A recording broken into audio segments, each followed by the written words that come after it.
नमो बुद्धाय मित्रांनो, आपल्या सर्वांचे आपल्या मनपसंत चॅनल मन शांतीवर स्वागत आहे. आपण मिलिंद प्रश्न या ग्रंथाचे वाचन करीत आहोत. चला तर सुरू करूया आजच्या वाचनाला. उपभाग 29 गुणांचा प्रकाश. भंते नागसेन, तथागतांनी म्हटले आहे की हे भिक्षू हो, जर कोणी दुसरे माझी धर्माची अगर संघाची तुमच्या समोर स्तुती करू लागले तर त्यामुळे तुम्ही उगीच फुलून जाता कामा नये. परंतु सैल ब्राह्मणाने त्यांची तोंडभर स्तुती केली असता ते स्वतःच आनंद विभोर होऊन गेले होते आणि स्वतःच्या चांगुलपणाची अतिशयोक्ती करीत असता म्हणाले की हे शैल, मी स्वतःच राजा आहे, अलौकिक असा धर्मराजा आहे. धर्मानुसार सदाचाराची मी सतत राजस चक्रे या भूमीवर फिरत ठेवतो. माझ्या वाचून कोणालाही ही चक्रे फिरविता येणे शक्य नाही. भंते, दुसऱ्यांनी स्तुती केल्यास फुलून जाऊ नये असे म्हणणारे तथागत स्वतःच सैल ब्राह्मणाने केलेली स्तुती ऐकून कसे काय आनंद विभोर होऊन गेले. ही त्यांची कृती त्यांनी प्रथम केलेल्या विधानाशी विसंगत वाटते आणि समजा तेच स्वतः अशा स्तुतीने फुलून गेले असतील तर त्यांनी केलेले विधान खोटे असले पाहिजे असे मला वाटते. तेव्हा अशा गुंतागुंतीच्या कोड्याचे तुम्हीच निरसन करून सांगावे व सत्य प्रकाशात आणून द्यावे. महाराज, भिक्षू हो, जर कोणी माझी धर्माची किंवा संघाची स्तुती केली तर तेवढ्याने आनंदाने बेहोश होऊन जाऊ नका. असे जे तथागतांनी सांगितले ते यथार्थच आहे.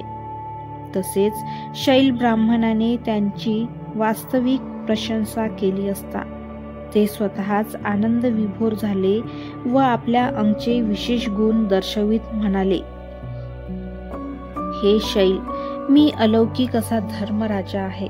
धर्मानुसार मी या भूतलावर सदाचाराची स्वतःच चक्रे फिरवित आहे. मी माझ्या वाचून दुसरे कोणीही ती कधी फिरविणे शक्य नाही. ही घटना देखील सत्य आहे.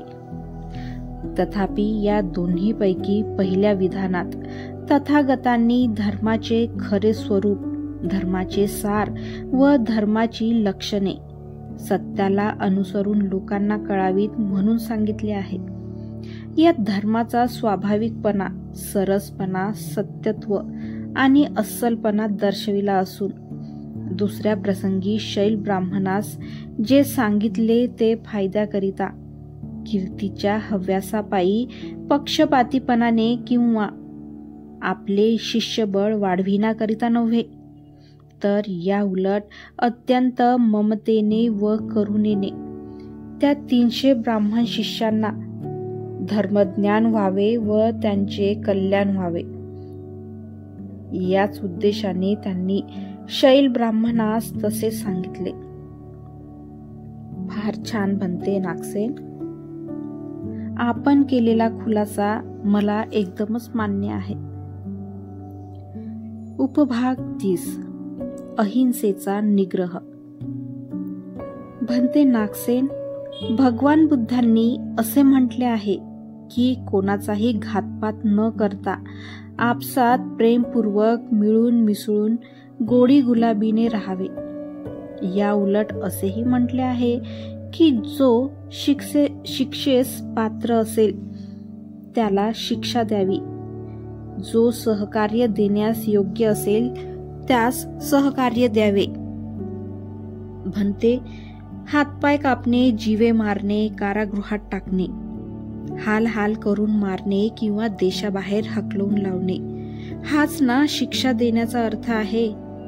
तथागतांनी असा आदेश द्यायला नको होता आणि ते देऊच शकत नाहीत, कारण त्यांनीच जर कोणाचाही घातपात न करता आपसात प्रेमपूर्वक मिळून मिसळून गोडी गुलाबीने राहावे असे म्हटले आहे. तेव्हा तेच तथागत असे म्हणूच शकत नाही की जे शिक्षेस पात्र असतील त्यास शिक्षा द्यावी. समजा त्यांनी शिक्षा देण्याचा आदेश दिला असेल तर त्यांनी असे तरी म्हटले नसेल की कोणाचाही घातपात न करता आपसात सलोख्याने राहावे. हे सुद्धा कोंडीत टाकणारे असेच कोडे आहे. आपल्या निदर्शनास आणून दिलेल्या कोड्याची आपण उकल करून द्यावी व विरोधकांना सडेतोड उत्तर देण्याचा मार्ग मोकळा करून द्यावा. महाराज, कोणाचा घातपात न करता आपसात सलोख्याने वागावे असे जे तथागतांनी म्हटले आहे ते योग्य आहे. शिवाय शिक्षेस पात्र असतील त्यास शिक्षा द्यावी आणि सहकार्यास पात्र असतील त्यास सहकार्य द्यावे. असा ममतेने दिलेला सल्ला देखील अनाठाई नव्हे तर योग्यच आहे. महाराज, आजपर्यंत सर्व बुद्धांनी असाच सल्ला दिला आहे. याच विधानातून धर्म काय आहे व धर्मोपदेश कसा करावा हे समजून येते. कोणालाही अपाय न करता अहिंसेने वागण्याची शिक्षा देतो. हेच तर तथागतांच्या धर्माचे मुख्य लक्षण आहे. बुद्धाची ही स्वाभाविक वचने होत. आणि महाराज, त्यांनी शिक्षेस पात्र असतील त्यांना शिक्षा द्यावी असे जे म्हटले आहे त्याचा वेगळाच अर्थ आहे. तो म्हणजे उद्धट चित्ताचे दमन करावे, शांत पावलेल्या चित्ताची जोपासना करावी, वाईट विचारांचे दमन करावे, चांगल्या विचारांची जोपासना करावी, मनाची कलुषितपणा काढून टाकावा व त्यास शुद्ध ठेवण्याची शिकस्त करावी. खोट्या सिद्धांताच्या आहारी कधी जाऊ नये. खऱ्या धर्म सिद्धांतापासून कधी पाठ फिरवू नये. वाईट संगतीचा त्याग करावा आणि सन्मार्गी विद्वानांची संगत धरावी.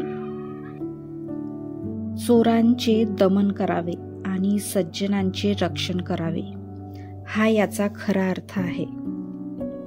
भंते नागसेन, आता तुम्ही माझ्या सापळ्यात पूर्णतः सापडलेत. मला जे विचारायचे होते त्याचा अर्थ आता आपोआपच बाहेर आला.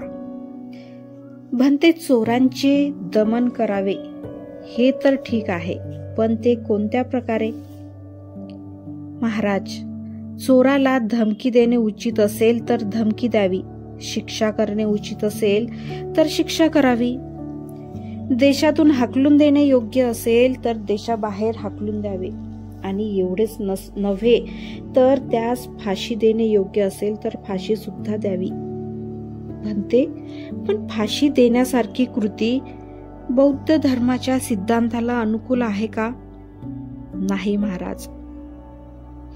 तर मग बौद्ध धर्माच्या सिद्धांताला अनुकूल ठरेल त्यासाठी चोरांचे कसे दमन करावे? महाराज, चोरांना जी शिक्षा दिली जाते ती बुद्ध धर्माचा आदेश आहे म्हणून नव्हे तर त्यांच्या स्वतःच्याच वाईट कृत्यामुळे होय. महाराज, कोणत्याही बुद्धिमान निरपराधी रस्त्याने जाणाऱ्या माणसाला पकडून ठार करा असा आदेश बुद्ध धर्म देतो का? मुळीच नाही भंते. का नाही? कारण की त्याने कोणताही अपराध केला नाही. त्याचप्रमाणे महाराज, चोरांना जी शिक्षा केली जाते ती बुद्ध धर्माचा आदेश आहे म्हणून नव्हे तर त्याच्या स्वतःच्याच वाईट कृत्यामुळे होते. यात बुद्ध धर्माचा काय दोष? नाही भंते. आम्हाला पाहण्यात येते की भगवान बुद्धांनी दिलेली शिकवण सर्वतः उपयुक्त व कल्याणकारी अशीच आहे. भंते, आपण सांगितलेले ते योग्य असेच आहे, हेच मला कळून आले. मित्रांनो, आजचे वाचन आज आपण इथेच थांबवूया. धन्यवाद. नमो बुद्धाय.